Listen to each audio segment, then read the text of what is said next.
Right back to metro news. Hyderabad కూకట్పల్లిలో నిన్న reels కోసం రోడ్డుపై డబ్బులు వెదజల్లిన యూట్యూబర్ హర్షకు పోలీసులు జలకిచ్చారు. పలు సెక్షన్ల కింద కేసులు నమోదు చేయడంతో పాటు ఇవాళ అతన్ని అదుపులో తీసుకున్నారు. ట్రాఫిక్ అంతరాయం కలిగించడంతో పాటు రీల్స్ వీడియోల కోసం పిచ్చి చేష్టలు చేయడంతో అతన్ని అరెస్ట్ చేసినట్లుగా పోలీసులు తెలిపారు.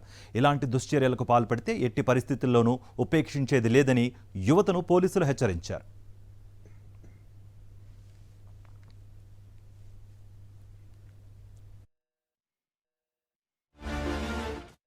స్టంట్లు రోడ్లపై చేయడం, పబ్లిక్కు ఇన్కన్వీనియన్స్ కల్పించడం లాంటివి చేస్తే సిపి గారి ఆదేశం ప్రకారం మా డీసీపీ గారి ఆధ్వర్యంలో ఆ ఇన్స్టాగ్రామ్లో వెరిఫై చేసి అతను ఎక్కడ ఉంటాడో ఐడెంటిఫై చేసి కేసెస్ రిజిస్టర్ అయినాయి. అతని పైన 3 కేసులు, సనత్ నగర్లో ఒకటి, కేపీహెచ్బిలో ఒకటి, కూకట్పల్లిలో ఒకటి.